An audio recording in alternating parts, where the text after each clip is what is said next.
Assalamualaikum everyone, I am Afsara from Food Khabo. Today I'm going to show you a highway stop restaurant which is Sampan Highway Inn restaurant.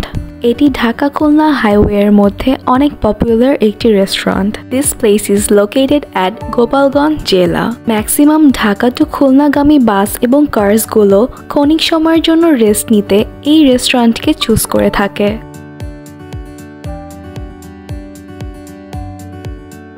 এই রেস্টুরেন্টের উপরের ফ্লোরে অনেক সুন্দর করে decor করা. এটি অনেকটা কনভেনশন হলের মতো করে করা হয়েছে. এখানে পার্টির অ্যারেঞ্জমেন্টও করা হয়ে থাকে. উপরে একটি সুন্দর বড় টেরেসের মতো করে করা হয়েছে যেখান থেকে হাইওয়ের অনেক সুন্দর ভিউ পাবেন.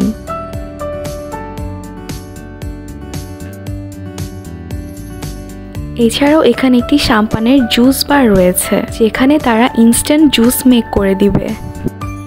তাছাড়াও এখানে অনেক ধরনের ডেজার্ট আইটেমসও শো করা ছিল. একটা জিনিস খুবই অবাক করেছে যে তাদের কোনো মেনু কার্ড ছিল না.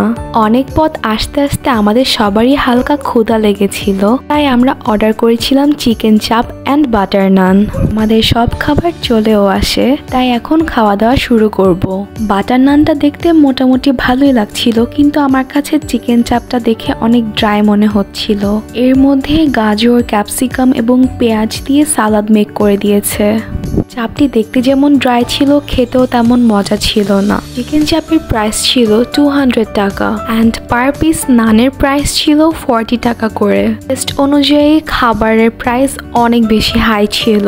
এই সেম চিকেন চাপ যদি আমি ঢাকায় এসে খেতাম তাহলে অনেক কম মূল্যেই খেতে পারতাম. আমি মনে করি তাদের খাবারের কোয়ালিটি আরো বেটার করা উচিত. আজকে এই পর্যন্তই. সবাই ভালো থাকবেন. ইনশাআল্লাহ আবারও দেখা হবে. সবাইকে আল্লাহ হাফেজ.